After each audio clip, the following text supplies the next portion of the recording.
Coming up on the podcast. In January of 23, I did my first journey. I've never really done drugs, like at all. I don't drink. And I've done pot one time in 2016. So this is all, oh God, what am I getting into, you know? Our interview is with one of my followers who has used psilocybin and has been willing to share their experiences with us. My entire life, it was a struggle. It was me justifying why I can't do that thing right now. And why can't I just do the thing that I see other people doing so easily? This is one of the most real and raw conversations I've ever had. And if you've been curious about mushrooms and ADHD, this story isn't one you want to miss. I put it down. I look over at the cabinet door like I normally do, right? And without a single thought of deliberation popping in my head, I walk over to this cabinet door and I watch my hand reach out and close it. And I'm aware of this happening, right? Like I'm doing this without any thinking, without any thought. The only thinking in my head was like, I'm like, what? Welcome to the Nutritional Mental Health Podcast, the podcast where we talk about the intersection between nutrition and psychological science. I'm Annika, an ADHD nutrition research expert with my master's in health psychology. If you're not driving and if you've listened to a few of these episodes before, please take 2 seconds to rate the show so that it tells the algorithm to send this to more people. If you haven't followed yet, do that instead and leave a comment letting me know what you're interested in learning about next. I read and respond to as many as I can because honestly, this would be nothing without you. Now, let's get into the episode. I would love to hear more about your journey into ADHD before we get into the real journeys here. What was your path into ADHD? So, a lot of denial. Growing up, I would observe like my family and various traits that I would be like, oh, ADHD, like the classic, like, um, not much like hyperactivity, but mostly like not being able to sit still. And my mom, my sister were prime examples of that. And I would watch my sister channel flip all the time, and mom always getting up and getting busy and coming back down, sitting down. I love my mom. She loves inviting me over for dinner, and I'll go over and she's getting the food ready, brings the food over. She's like, I can start eating. Oh, well, mom, like sit with me. Let's eat together. And she's like, no, I've got to put the stuff away. I'm like, Mom, like you just made the food, it's fresh. And so I grew up with those kinds of examples of what I thought was ADHD. You know, I think there's a lot of confusion or just not enough awareness, right? Like just what it's really like. And so it wasn't until probably around 5, 6, I think it was pre-pandemic. So like it's hard to know how much time has gone by since 2020. Yeah, I feel that. I got married in the pandemic, and I feel like I just got married, but also I feel like I've been married for ages. And it's just, Yeah. yeah, time is weird. And then add on to that the ADHD time. Like, who really Yes. knows what happened here? What is time, She doesn't So exist. yeah. So I'm self-employed, which means that you have to wear like 100 different hats, right? And one of those hats is billing people. It's one of the most challenging things for me. And that combined with the shame of not billing folks on time is makes it incredibly just difficult for me. There was a point where I recognize that I wonder if I just not able to focus, you know? I wonder if there's something else going on. Like, what is it beyond the shame thing, right?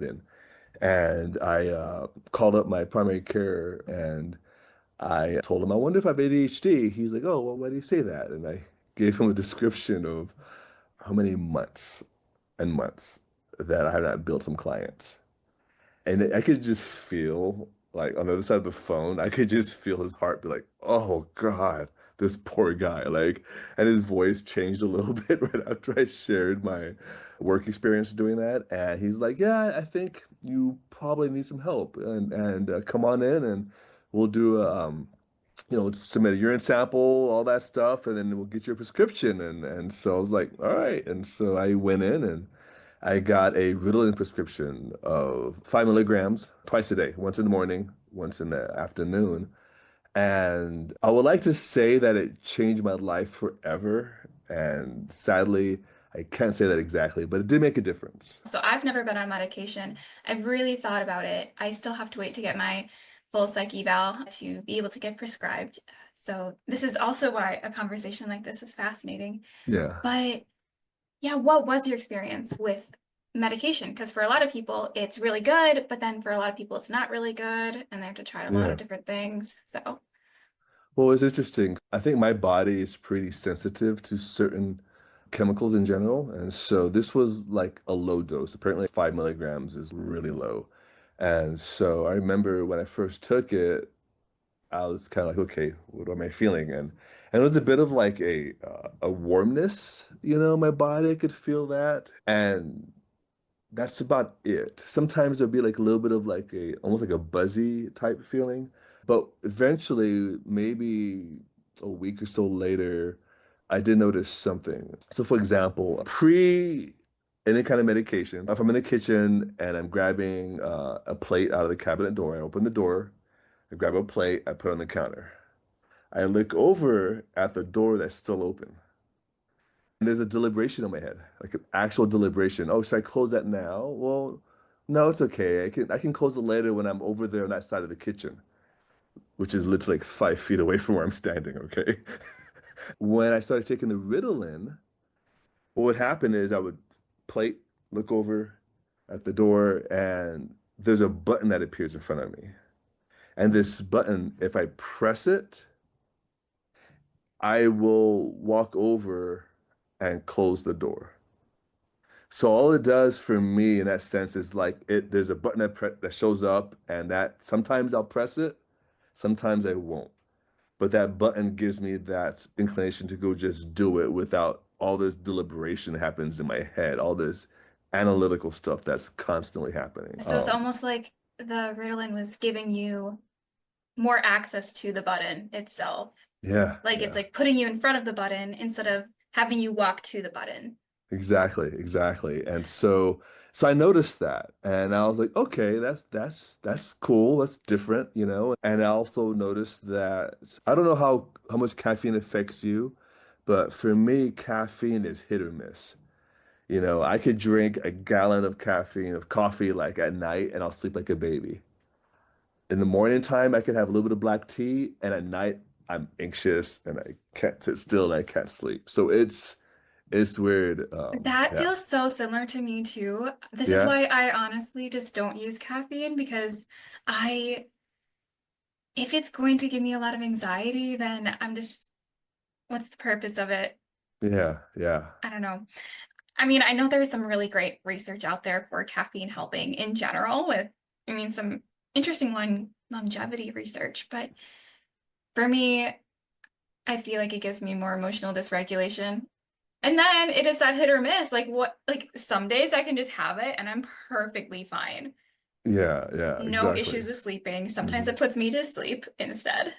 Yeah. Yeah. Yeah. No, so, totally. And I like chocolate. So if I'm at a cafe, working, hanging out with some friends, I'll get a mocha, right? But it's mostly just for the taste because it doesn't do anything. But once in a blue moon, it does. It does the thing that I think most folks experience. And I'm like, oh, wow. I'm like super like, I can see why people get addicted to this. Um, but for me, it doesn't do that. And if it does something, it's more often that like anxiety thing. And Yeah, I so, feel like it just makes my mind go faster and my mind is already really fast. yeah, yeah, totally. And so the Ritalin was kind of like that. Sometimes I would feel it working, and where it's kind of like everything kind of zooms in, Mm. and I'm like on it, like I'm on it, I'm on it. As long as I can get started on the thing, I stay on it. The tasks are getting done. Now, what's important is the thing that you're focusing on, right? If you're focusing on things you should not be prioritizing, like I don't know, putting the laundry away, you're gonna do that laundry good. It's gonna be put away perfectly, right? Oh, But dang, I need to do my laundry today. yeah, I just Good I reminder. that's why I have that in my back of my head. I have to do the same. So yeah, so that's one of the things that I noticed that when Ritalin did work, it would do that, and then at a certain point, it really stopped doing anything for me. Mm. It didn't do much for me at all. And then my primary care person changed, and eventually I was able to get another prescription a couple years later, which was more recently, which I can get into in a little bit. So in general, it sounds like your medication was giving you more access to the part of yourself that is more neurotypical. I just talk to my husband a lot, obviously, because he's my husband, but just that idea that I don't have a single brain. I have I like multiple that. brains inside of my brain, and I argue with them all the time. I Mm, deliberate with mm, myself all the time, and it's not automatic. And I mean, habits are a thing, right? They just take a lot longer for me to form, and I need a lot more external motivation to do them. I hmm mean, this like might be weird to say, but I hope someone will resound with it. Just brushing my teeth. hmm It is not an automatic process, and it blew my mind when my husband told me that it's automatic for him. Like it's just something he that does. automatic thing is wild. And Yeah, yeah, yeah. I have a toothbrush on my bathroom counter, and I also have one in my shower. Because if I see it, I'm more exactly. inclined to do it. Yeah, yeah. Yeah. That's how my brain, if I want to remember something, I'll put something by my keys so I know, oh, okay, I got to take this with me when I leave the house. And that just is incredible that people don't have to do that. And recognizing that if you do that, maybe you should consider ADHD because Yeah. regular people don't trick their brains to do things. I, I thought that was normal my entire life. Like legit, it's one of those things where I my sister, I love my sister. She's amazing. She she in gentle ways and some not gentle ways has have tried to encourage me to consider that I might have it. And so it took a while because there's definitely like the whole like what do you call it?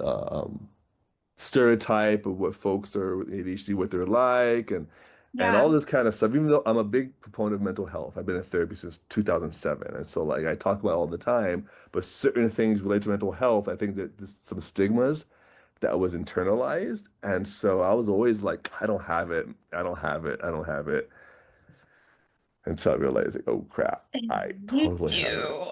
I have it, yeah. And what's great about the internet, social media and stuff is a lot of the awareness being raised by folks like yourself and to where you're like, oh. And so it gets you thinking more like, okay, you know what? There's a good chance that I might. And then you learn and you read and you're like, yeah. And then you overread because then that's your hyper focus now. So then you basically learn everything there is about ADHD.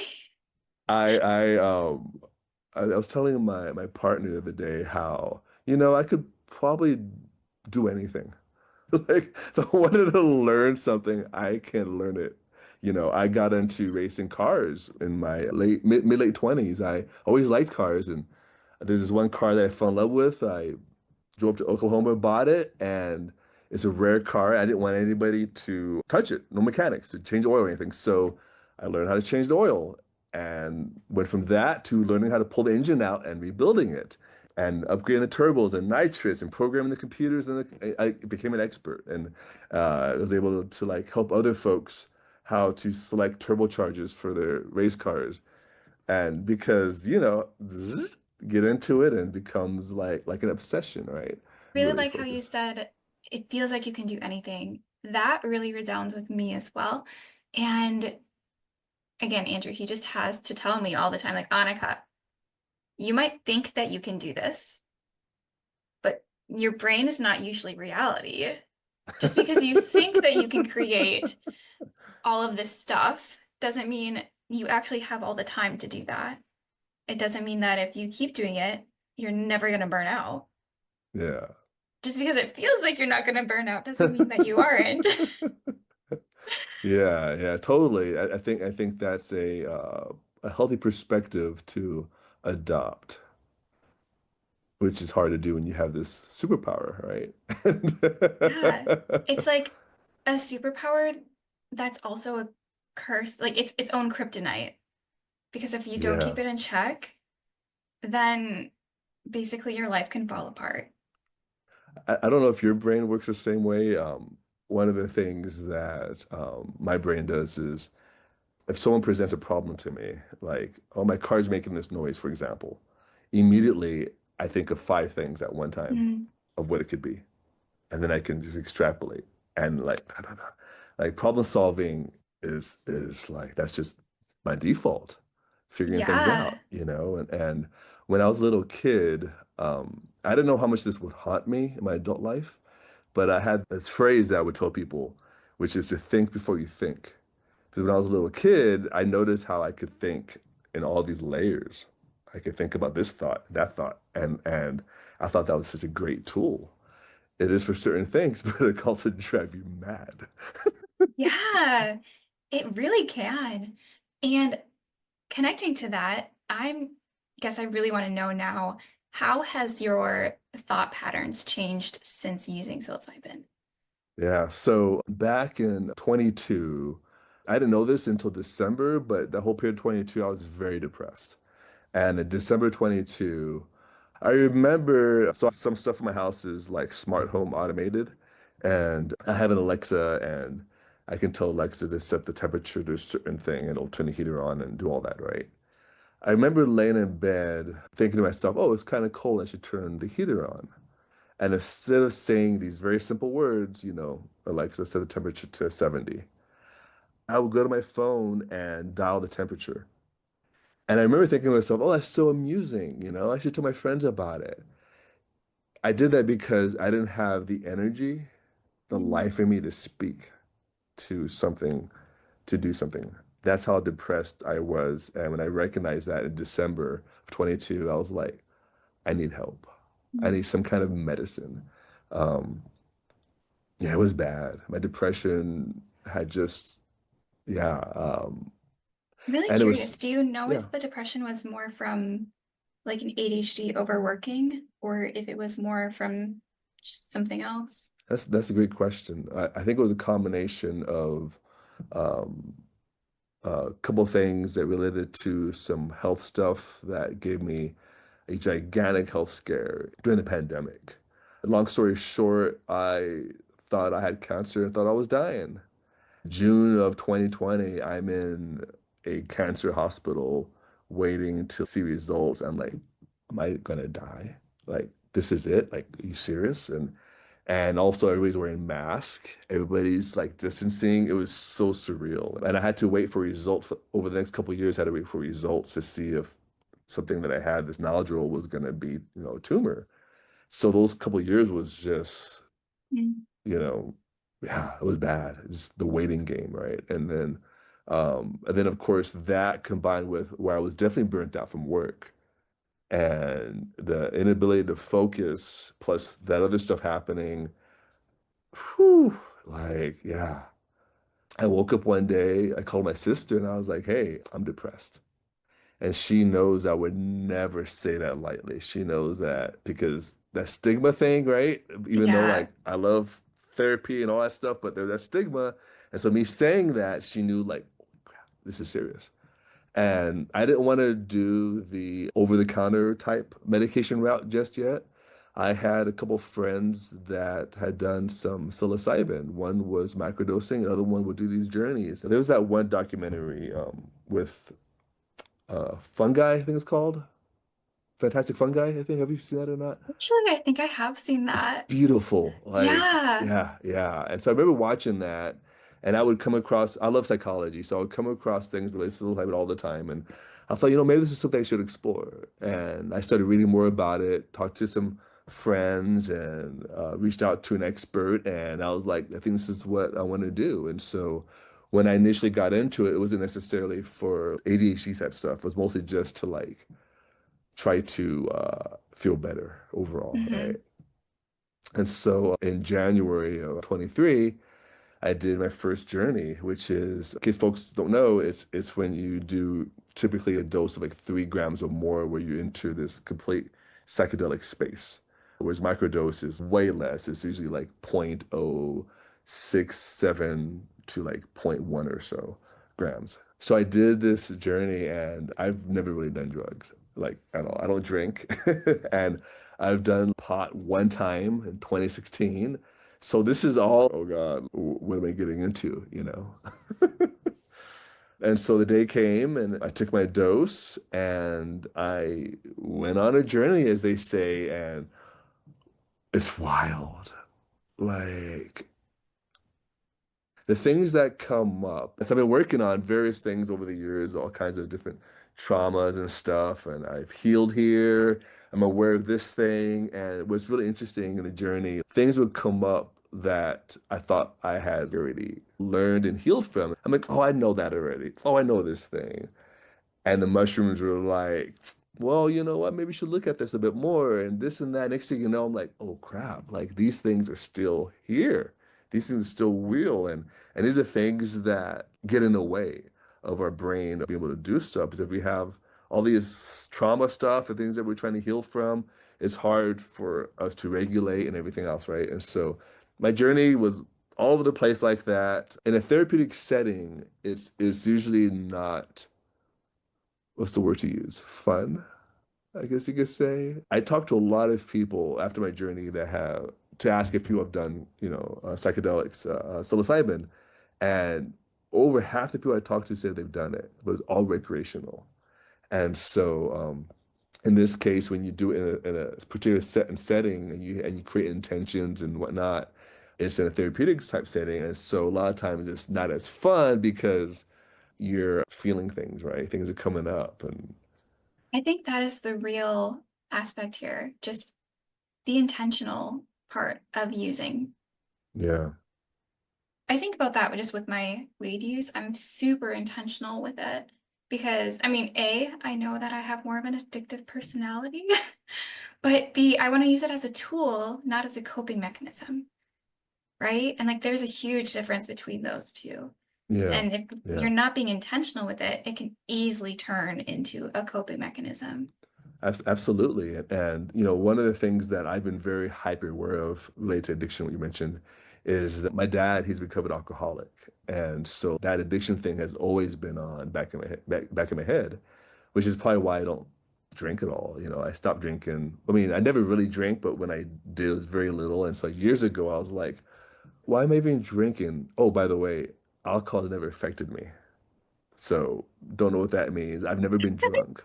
You And I've should drank enough watch to be one of drunk. my videos on that. It's Yeah, really yeah. interesting, Okay. how alcohol affects ADHD. Yeah, I've never had a buzz from alcohol. Like Oh, it's really? Wow. yeah.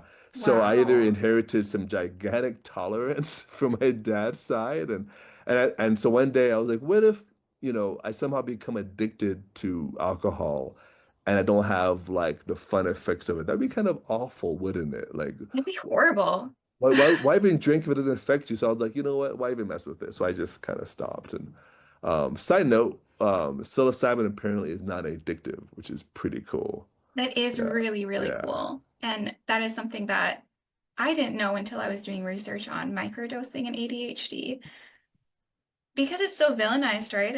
I feel like it's yeah, even more villainized than weed, which actually can be addictive. yeah, exactly. Yeah. And yeah, it's fascinating. Well, I did my journey thing, right? I did the Yeah, journey. you did the It journey. was on a Saturday. And of course, I didn't have very high expectations, right? Because it was one of those things where even like taking the dose, I was like, is this even going to work for me? Because various chemicals doesn't do much for me, right? So I was like, this is probably not going to do anything to me either, and 45 an hour in, I was like, oh wow. Oh wow. You might appreciate this being a brain person. Have you heard how our brain mutes certain things so that we can exist in this body, in this world, because there's so many things happening? Yeah, it's so interesting. I mean, obviously multiple psych courses, but one of my psychology courses was psychology of perception.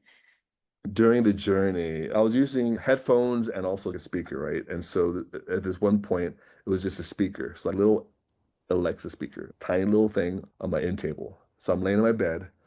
I got blindfolds on, all that kind of stuff. And I hear this almost like a hammer sound, ding, ding, outside. And I was like, what is that? You know, and I was talking to my sitter. Do you hear that? Like noise out there? Someone doing, working construction outside. Can you take a look? And they're like, there's nobody outside. I was like, okay, well, that's kind of annoying. That's weird. I put on my headphones. It was from the music. So I'm laying in bed like this, right? The speaker's on this side. I heard the sound over here. The music sounded like it was coming from all around me in 3 dimension. It blew my mind how it did that. I could hear the person that was sitting for me, they're at the other side of the room towards the end of the bed sitting down. When they scratched their head, I could hear it from way over the side, scratching their head. I got a piece of tissue. I tore it. I could hear each individual fiber. And my vision was like almost like a little zoom lens. I could see closer.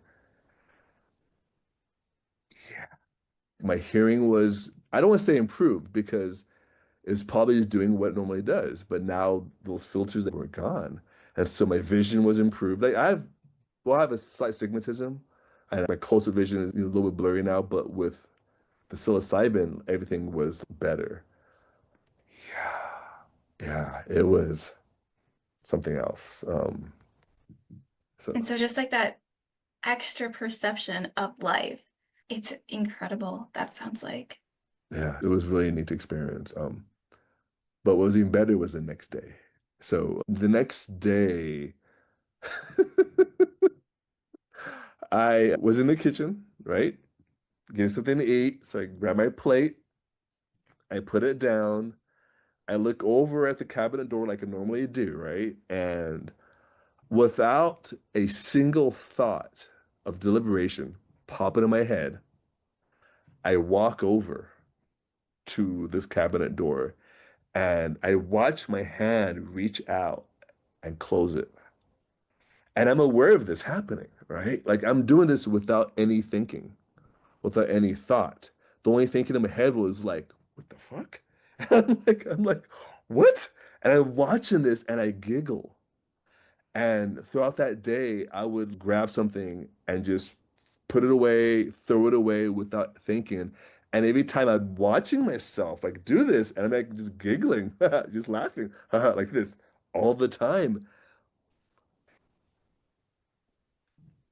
usually requires some kind of deliberation, some kind of. I sometimes try to chalk up to being efficient. Well, I'm over here now, I'll wait till I'm on that side of the room to put that thing away or whatever, Oh my right? goodness. Yes, the efficiency. Oh.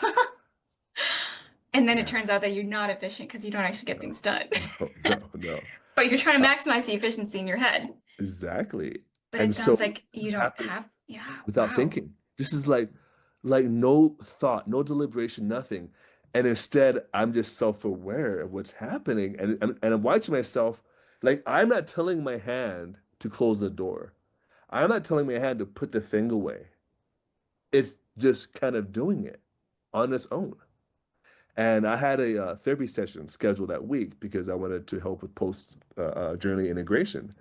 And I said, so I need to tell you something. And I explained this to him. He already knew about the button thing and everything, and I was like, there's no button, there's no thinking. I'm just doing.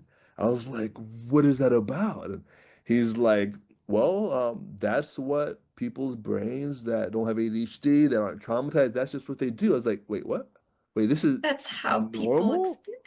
What? I'm like, what?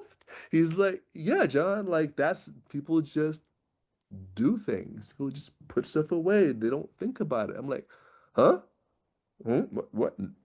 Excuse me? And he goes, yeah. And I said, um, so why this is literally the next day, mind you. This is literally less than 24 hours later of my journey that I'm doing this, right? And he says, well, your brain from the trauma from early childhood, who knows, right? All this stuff happening, who knows, brain from ADHD, all the wiring stuff. he said, he's telling me that, the psilocybin increases neuroplasticity, right? And who knows if that's part of it or something got rewired? Like, who knows? But whatever it was that was preventing me from just doing this thing that's autonomous for so many people, not fair. That was just happening for me, right? And so that was in January 23. So now it's almost 2.5 years later. And guess what? I'm still closing doors and putting shit away without So you thinking. still don't have the button. Yeah, the button, there's no button anymore for these activities. Now, there's some other things I'll get into where I'm still working on, but for this kind of thing, for whatever reason, and I still giggle. Like I still watch myself like, oh, look at me, I'm still closing doors. Holy shit. Like, because this, you know, my entire life, my entire life, it was a struggle. It was me justifying why I can't do that thing right now because there was shame, right? Like, why can't I just do the thing that I see other people doing so easily, And so it was a lot of compensation and watching myself doing these things automatically is still unbelievable and unreal, but also so peaceful, you know? If you've been enjoying this episode, you might like to know that there are so many more resources out there that I share. Every week, I send out an email teaching you how to reduce your symptoms a little bit at a time. For more personalized support, join my monthly membership where you get one-on-one support from me personally, a new ebook every month, like this month's was on hormones and ADHD, and you also get early access to my blogs and YouTube videos. If memberships aren't your thing, go to my store and check out the ADHD Nutrition Manual. It's my 8 ebook collection that teaches you first how to understand your body cues and develop a regulated nervous system. And then it dives into how to eat and what to eat to best help your ADHD. There's also a few support guides like an example menu. These are the best ways to finally get reliable information on how to support your ADHD through nutrition. You can find all of these links in the notes below. I feel like it'd almost be a huge grief to recognize that you've been living your life that way and other people haven't. Yeah. There's still a lot of processing around that. When you struggle with something that you kind of didn't know you're struggling with, especially if you've been in denial for most of your life about it, and also growing up with shame around it, right? Like, being scolded, like, why can't you just do that? Why is it so hard? And all that stuff. And I didn't have the language to explain like what's going on, right? I thought like the way my brain was working was that's just the way it is, all the noise, all the background. I always have a soundtrack always in my this constant soundtrack always happening, from some song, some random tune, something I make up in my head. Um, yeah. So tell me And so about that that actually. How is your background noise in your brain now? so that's a great question. So after the first journey, for the next, I would say for the next couple months or so, my thoughts were quiet. So, yeah, if I were to describe what normally would be like, is you have all this stuff happening right here in the front, right? Lots of activity, lots of thoughts, lots of analyzing, lots of thinking, right? And immediately the next day, for the next couple months, my thoughts, if they're present, were back here and they're soft, they're comforting, quiet. They weren't intrusive like they can be up here in the front that until you experience it back here and also just kind of quiet in general, you don't realize just how intrusive it is normally because we're so used to it. And the peace, the serenity to feel, to be able to just, one thing I've always been good at is being able to sit still and kind of chill. I don't have to always be doing things. And I would tell people, oh yeah, I know how doing nothing is doing something. I would tell people like just you can still that's still doing something, you're just doing nothing, right? But my brain was always doing something, right? Like even if I'm physically kind of relaxing, my brain is still kind of yeah. Interesting side note. I don't know what you I wonder if you have some insight on this. I'm kind of curious about this. Um, so I love to dance. I dance to lots of different kinds of music, everything from blues to various Latin dances, salsa, cumbia, merengue, bachata, swing, hip hop. I love partner dancing, and one of the things that happens for me when I dance, and it's something that I try to teach as well, is that I enter a like Zen-like state. So when I'm dancing, whether if I'm with somebody dancing or by myself, the music comes into my body, and the music tells me what to do. And what I mean by telling me, I mean my body just reacts to it and just moves. There's no thinking involved at all when I'm dancing.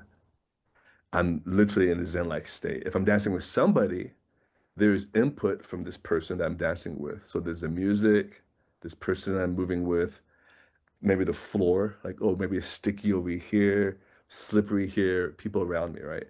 But I'm not thinking. It's happening automatically. I'm literally just chilling.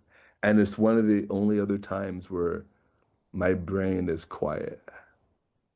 Like everything that's happening on the floor, like any kind of dance moves happen automatically. I'm not like trying to make that happen. I can, if I wanted to, I could be more conscious and make conscious choices on what I'm doing. A lot of times it's just the music coming in and I'm just moving, flowing without, like now I'm moving like this, but I'm not telling my body to do it. It's just kind of doing it. So I don't know if you know much about like how that can be, but yeah, I wanted to mention Yeah. Oh that. my gosh. I feel like I'm gonna cry. You just like said that so well. It's probably my hormones right now, but you're Hmm, just, that was exactly how I feel when I dance as well. really? Yeah, Oh, especially when I'm wow. swing dancing with Yeah, my partner there. Like it's, you just feel the music yeah, and it becomes part of you. It's also how I feel when I write music too. Like it's just, the sound is all around me. It's a part of my body, right? yeah, And yeah, it's just, and that experience to me is even more heightened, when you're on some hallucinogenic, and yeah. then it feels even more connected. I think that is actually it though. It's the connection. It Hmm, somehow just wires inside of your brain to where you are just so present. yeah. And in reality, most of us are just not present ever. Even though I, it feels like we are, we just yeah, aren't.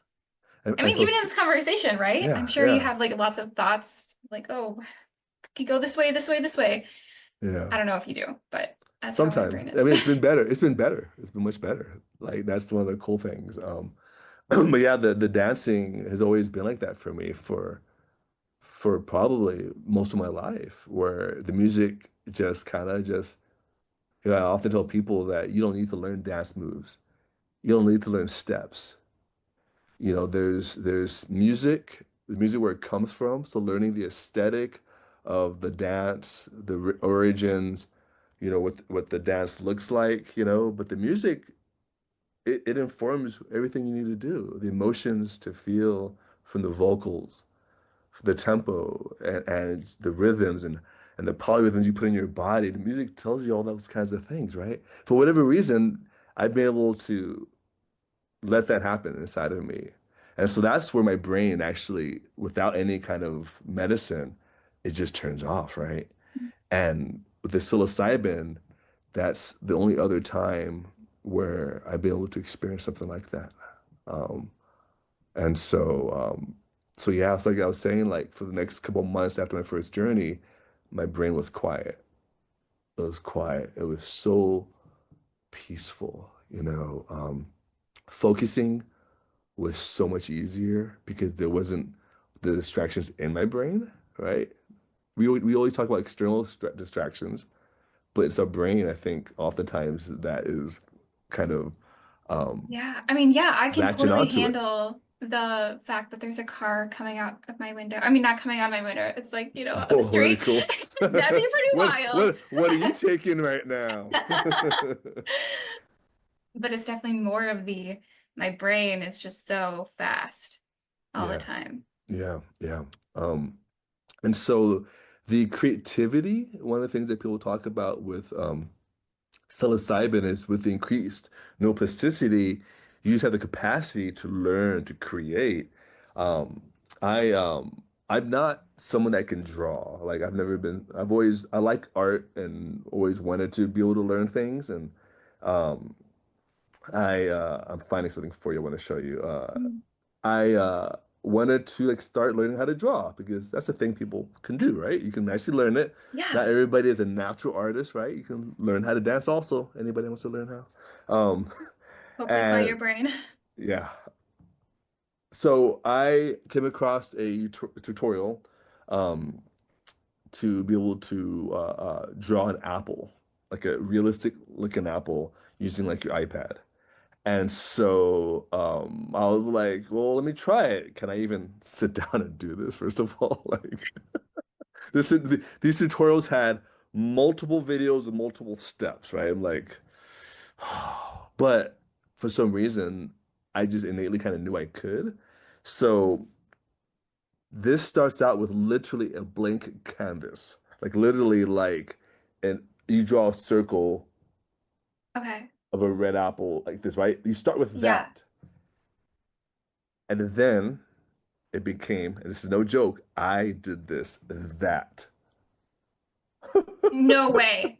You're Yeah. kidding me. Yeah, That's the background is the background I put in, but that apple I did by hand on my iPad. All of no, it. no. Yeah, You're yeah, kidding. That looks yeah. Like legit. incredible. And my experience, right? This is the kind of stuff that I could maybe draw on my own. Right? This is like the extent of my Yeah, we experience can draw a of art. circle. Yeah.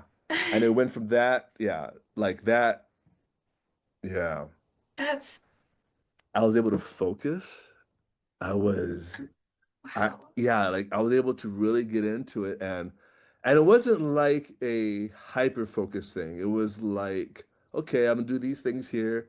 Wow, that looks cool. And then I could get on with other things. And I You was able didn't to come have back to to it. finish it I didn't in have to that finish it moment. I'd have to finish it that day, that hour, that Oh, whatever. Yeah. that's definitely things I've been struggling with a lot lately. I mean, I have my to-do list, right? Hmm. And then there's the things that I want to do. And so, like, lately, I've been writing a fantasy book because that has been my current thing that I Cool. really, really want to do. Wow. But it's just been over-consuming my brain to the point Yeah. where I can't sleep just because I have to finish. I Mm. have to write like the next, or I have, You're excited about it and you want to get it right. done and yeah. Yeah. And it's almost compulsive at this point, which is Mhm. not healthy. And I recognize that. And What? What is that like? and what are the odds it's actually going to get finished? Um, but Hmm. that just sounds like such a breath of fresh air. Yeah. It was things were what's that word? Manageable, Mm. you know? Um yeah, I was able to operate in a timeline where it was all about urgency. You know, I uh growing up like I was always like a straight A student. Oh, same. And Yeah. you know, and school was pretty, I would say, easy for me, but I The part that wasn't easy was when I had to study. I didn't like studying. It was hard to like So even think about it, true. right? So I would study the night before. Oh, I have a test tomorrow. It's 8 o'clock. Oh, 9 o'clock, 10 o'clock. All right, it's 11 p.m. We go study for this test, right? And I would study, I would cram, I would get an A. Even like research papers that we have like months to finish, night before. I would calculate. Are you this way? Are you good at estimating time? Like how long something's gonna take to do? I'm the Like worst at that actually. It's you're the more, worst at that. I'm only good at it when I have to. Okay. So, like, I'm actually, no, that's kind of a lie at the same time. It's when I have deadlines, then I'm really good at estimating the time, but also Mm. really bad because then I'll put it off to the last minute because I know how exactly how much time I'm going to need to do it. Yeah, yeah, and that's something a skill that I've developed. Whether it's like, well, how long will it take to get to the movie, to be able to get a seat, all that stuff and Maximize park. efficiency. Exactly, and I'm Yeah. good at be able to estimate all that because, yeah, um, yeah. What was I going with this? What was I saying? Oh God. Good question. Uh, Did that change at all? did that change it all? Just your like need to do things at the last minute. It did for a while. It's not a permanent fix yet. Like there are some things that I would consider to be permanently fixed, like putting stuff away, closing the door thing. What about Um, brushing your teeth? Does that feel pretty automatic? yeah, I Or mean, do you still have usually to choose it? it usually feels pre-automatic, but it helps to like just have the thing in front of me. Yeah. Like I'll remember to do it, but like having a toothbrush in the shower helps because then I see it. I'm like, oh, cool, duh, duh, duh, and so having those reminders are still is still a thing. There's some things I'm better at remembering now, but in some cases I still have to kind of physically put something in front of me to remember it. But it's interesting because I can kind of almost feel, or maybe just noticing is a better word, that certain things are happening in my brain that I'm a little bit just, is the word better? I don't know if that's the correct word to use or not. Maybe Because that implies that our if brain is not good. Our brains are awesome. yeah, they are. Maybe it's more manageable, More manageable. Okay, yeah. more put together in a way that fits the way that you need to live. Yeah, yeah. There you go. I like that. I like that. So yeah, so I did that journey and I saw a lot of benefits for the first couple of months and was doing like the integration of things that came up during the journey for trauma, for healing and stuff. But oh, big side note, which I didn't mention, my depression that I had, it literally disappeared overnight. Wow. Yeah. A lot of studies like by John Hopkins talks about how even treatment-resistant depression, after like one journey dose, people are way better.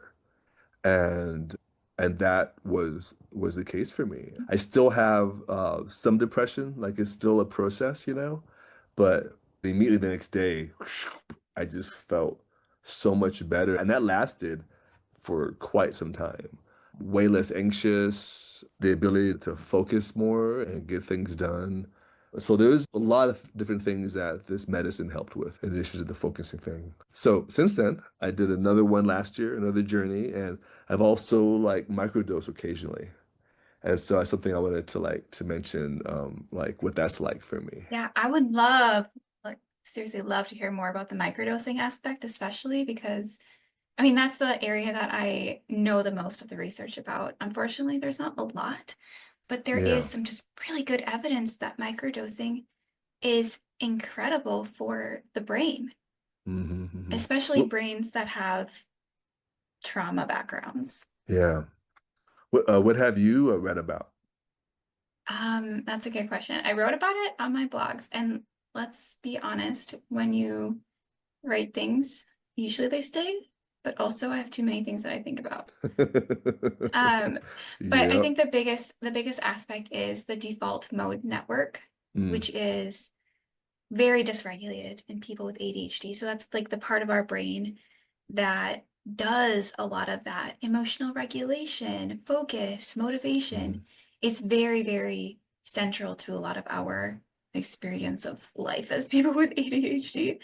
And hmm. microdosing has been essentially shown to improve that. Yeah. Yeah, I know some folks that have microdosed pretty religiously, where it's helped them with things like anxiety, for example, and also be able to just stay on task. Mm. Kind of like a Ritalin type of effect, but in a way that it feels more. Sometimes when Ritalin works for me, which I'll have to get into in a second as well, I hate to use the word normal, but you don't feel kind of normal with the way like sometimes psilocybin affects you feel like the focusing that you have feels more just like natural is a word I think to use. Mhm. And so I know some folks that take it to just help them overall, but one of the things that they notice that definitely can help them be able to stay on task more. In my personal experience with it, it's interesting. If you do research, there's different dose size recommendations for microdosing. Everything from like zero point 0, I don't know, 5 grams to even zero point 0.2 grams. And basically, people talk about that it should be sub-perceptual. So you Yeah. shouldn't feel it doing anything. And so, if anybody is going to microdose, they might want to play with different doses and where do you feel it, right? And it can maybe help you determine. So I've been playing with that, trying to see does this work? What's the effect? And what does this work more? And so for me, what I've noticed is that, especially because I'm kind of sensitive to all kinds of medicine, and if I take a dose so zero point 0.05 grams for me, I don't really feel it much. Like Mhm. usually not. If I do, it's just barely feel something. Usually it's just a warm, fuzzy feeling inside. It's really nice. If I take zero point 0.1 grams, like I feel it. Like it's like, whoa. Not a full-on psychedelic experience, but you feel it way more. You're like, oh, it is definitely inside of me doing something. Mhm. But what's interesting for me is that let's say that I had a particular week where I had a lot of anxiety and a lot of just brain noise, right? I'll do like zero point 0.1 grams. Later that day, and for the next 2, 3 days or 4 days, that quietness, that calm, that peace comes back. The anxiety is like over there somewhere else, Mhm. not inside my body. And you feel way more regulated internally. I think that's probably the biggest finding that I see in the research. Yeah. It's really significant for emotional regulation. Mm. I'm hoping that with more normalization of psilocybin and other similar type of medicine, that there'll be more research into a lot of these things, right?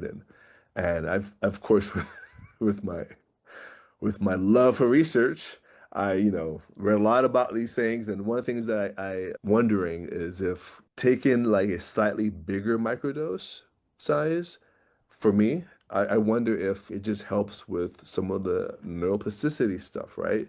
Maybe some of the serotonin receptors are just doing more things. Like that's why it can last longer for me. And Yeah. so it's one of those interesting things where, this isn't something where I'm experimenting every day. I like to consider myself somewhat of a scientist, and so I'll do this and see what it's like.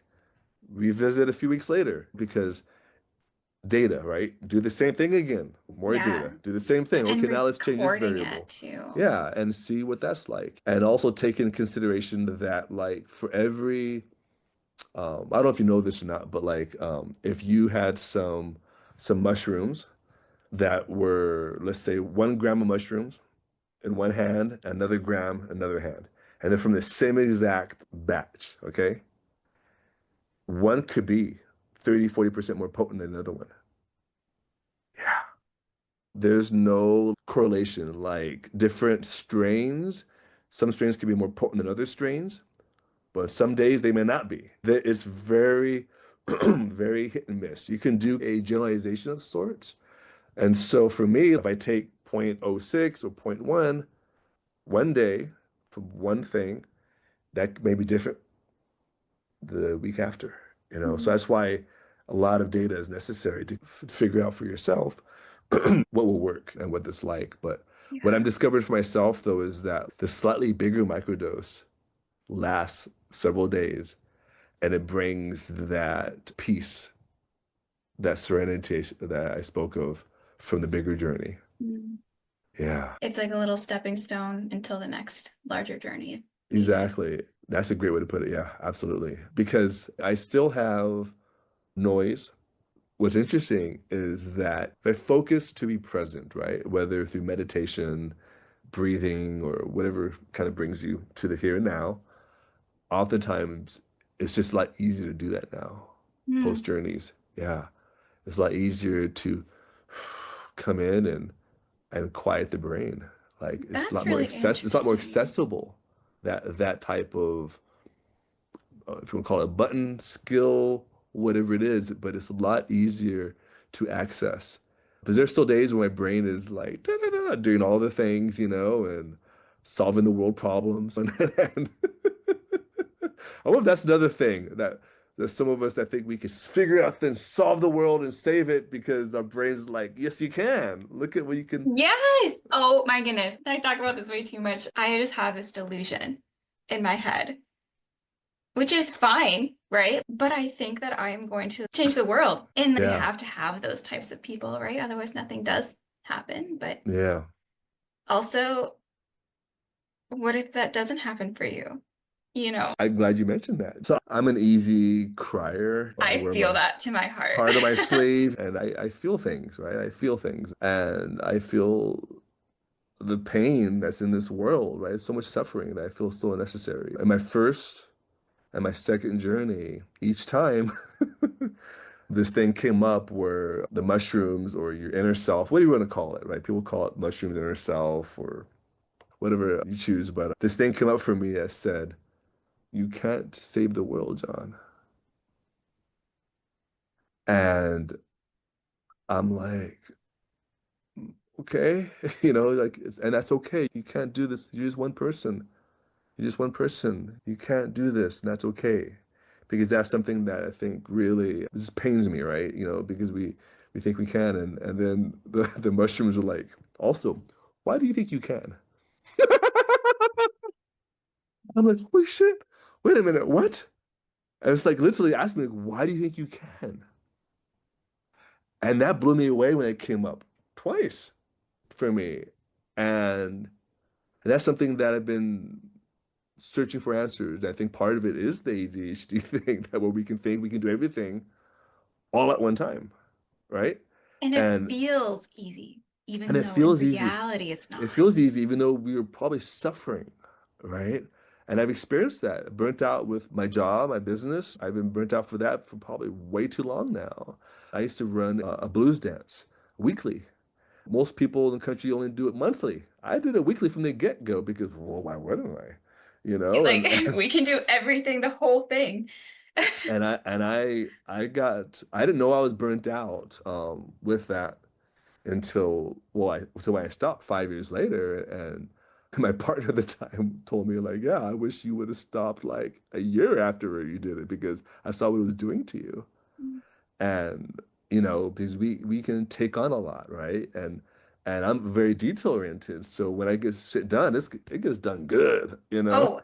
Oh, it's so that's another one where I'm sure like, it's that like writing the research paper right before it's due. It's because you Hmm. know it's going to be good. You know you don't have Exactly. to rewrite it. Yep. So just because you're so detailed. Yeah. Yeah.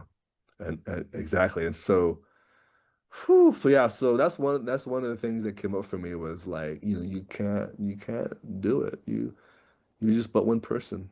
I don't This is like that. and I know it was very humbling Wow. and part of that I think is probably like my egoic mind, right? The ego and that's something that I've been learning and trying to just chip away and dismantle every day, trying to, and but yeah, the fact that it came up twice though, which is like, okay, I need to really, but it's hard. It's hard when you especially when you do really care, right? And so trying to focus on things that are more that word again, manageable. Like we can't change the world, but we can change a little part of the world. And even Yeah, though that little part doesn't feel significant, it is. it is. It's coming Yeah. back to that whole efficiency aspect. Just because you can't do everything doesn't mean it's not good to do it now. Yeah, yeah, totally. I came across this piece of writing maybe a couple years ago. Um, One of the things it talked about was how we're all connected. My Zyrtec, someone designed this little cap, this bottle. Mhm. Someone like put all this writing here, right? And did they think about how hundreds, thousands, who knows how many people have like looked at this and read this and we're really connected. When you do psilocybin and have a journey, I've often like, laughed at folks that were like, oh, the universe, we're all one and things like that. And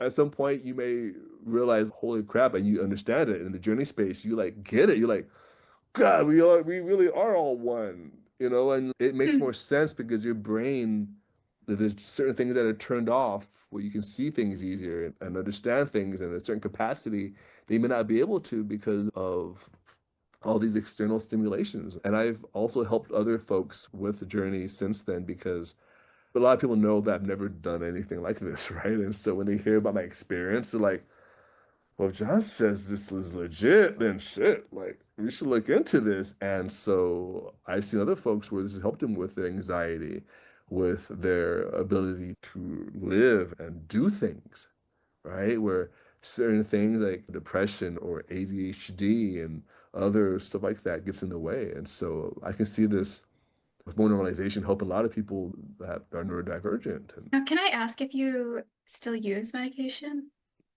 so I'm glad you asked that. It's so interesting. So I mentioned how the ADHD stuff, there's still stuff happening, right? As you probably can tell, or I've told you as well. I But mean, we're jumping everywhere. It's yeah, classic. I recently got another prescription for it, and I noticed that it started helping me at a certain point way better than it ever has. Mm. Like I would take it and I would get like this overall sense of just well-being, just feeling good. I'm not a good sleeper, so some days I don't wake up feeling really energized. That's pretty more common than not. But there are days when the Ritalin, more often than not now, and I never did this before, mind you, where like I just feel good. Like well-being Mm. just feels good. And my ability to stay on task is easier. The managing things is easier. Starting tasks, which is probably the biggest thing for me at all. Like it is more manageable now. That's still a struggle at times for sure. And that's something that I'm hoping that with either Ritalin or psilocybin, that will become easier for me, less of a mountain to climb. But I notice now that the Ritalin is helping more. So I don't know if something in my brain has changed from Yeah. psilocybin to where Ritalin is like, oh wow, click, we can make this work now. Like I don't know. Like I don't know what else it could be. Like I feel um like it would make sense, right? I mean, we didn't really talk about this, but you mentioned it, how psilocybin works in our serotonin. And maybe now your serotonin receptors are just so much better, more yeah, receptive. yeah, And yeah. so, like, when we take Ritalin, right, that affects mainly our dopamine and norepinephrine, but it also helps normalize some of our serotonin release. And so Okay. that might Yeah. be That part that of that that. could yeah. Yeah. That could be it. Wow, I really I wish that people could actually study psilocybin and not Yeah. just have a lot of these retroactive studies or things like that. There was a one study where it was a naturalistic study, so they went into forums about talking about ADHD, psilocybin, and Hmm. a lot of people are saying it worked as sufficiently as their medication without the side effects. Yeah, I've read that. Yeah, yeah. Yeah, Uh, and I think that's important, right? yeah, Like, no, I think that is something really worth looking into, and I think that, with more normalization, more acceptance, and I think that you're going to see more of that hopefully, and uh, sadly, it's probably going to come down to how much money the big companies can make. it always comes down to that. Hate So, that part. but I've read those things, and I can see how it's helping me. The Either like the bigger doses or the smaller doses, I think they can totally beneficial. And one of the side benefits, if you're taking it for ADHD, is it helping you with just, anxiety, depression, trauma, whatever, right? Because, growing up in this world, like you know, you experience it no matter what, something, right? And our brain is, you know, not not always wired the best Yeah. way. So And like maybe that is part of how it might be working is like taking out the extra things that are hard for us, like the anxiety, the depression, so that we can actually manage our ADHD. my therapist said that one of the things that he said right after my journey was that it's possible that something here that was kind of getting in the way of me closing doors just, you know, got fixed, right? It's not a thing anymore. It's not blocking me from doing something that people just do. Come on. That's so It's not so fair. hard to believe people Ah. actually experience that. Or But people don't what? have voices in their head when they read things. Like I always have someone narrating when I'm reading. Like people Actually, don't that's have really that. interesting. I actually don't have that. I Oh, know, but it makes me read way too fast because then I also don't have images in my head. Um, okay. which, Whoa.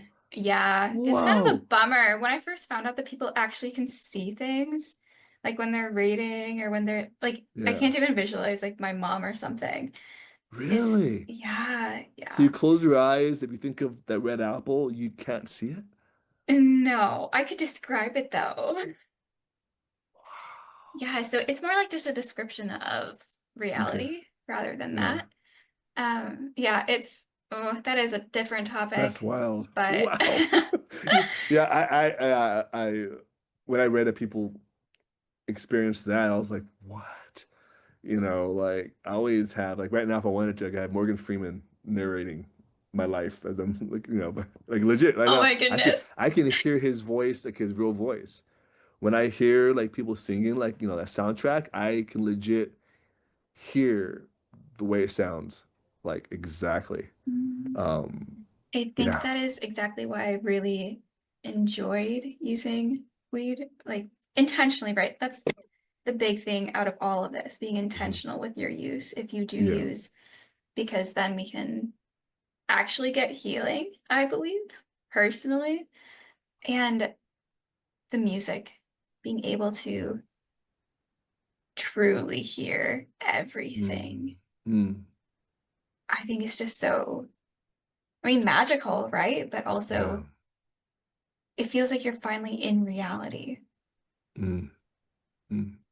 But if you do Yeah. like too much, then like real reality doesn't feel as good. So, where we want moderation.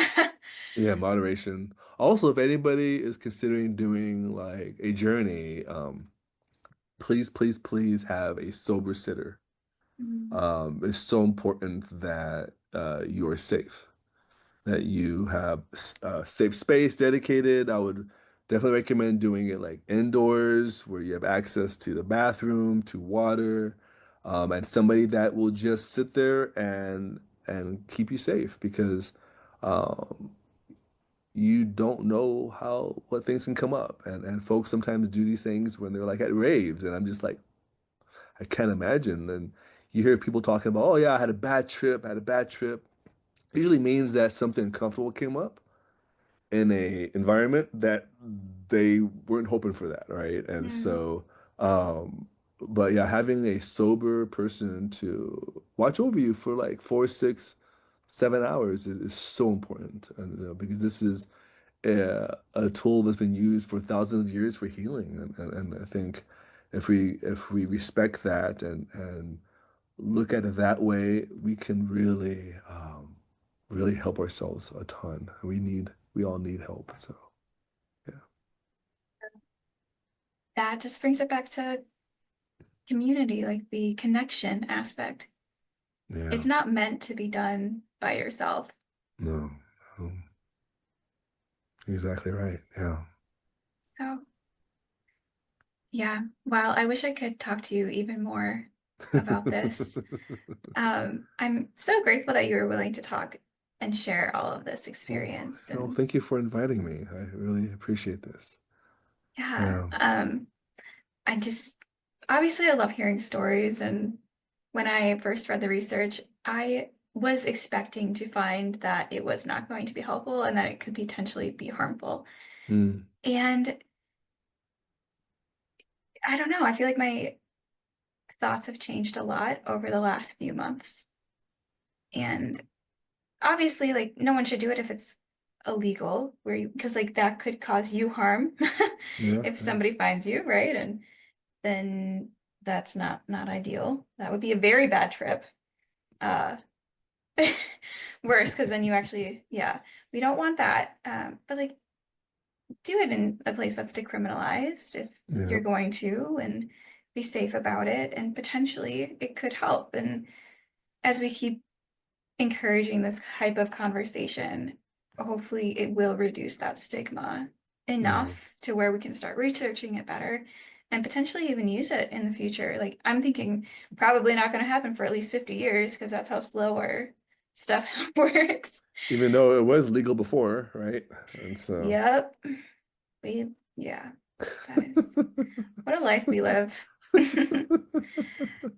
But yeah. I just want to say again, thank you. I am so grateful for your time here. Thank you. Thank you for this opportunity to share my experiences. And yeah, it's been quite the journey, and it's gonna The continue, Dutch. you know. Yeah. Thanks for listening to this episode. If you've tried psilocybin before and you want to share your experience, I'd love to hear it either in the comments or in my email at annika@nutrimindlab.com. Remember to check out the links in the description before you go. And if you want to dive deeper into the actual research on psilocybin and ADHD, I have a few blog posts I've linked there as well. I wish for a lovely day or evening for you, and I'll see you in the next one.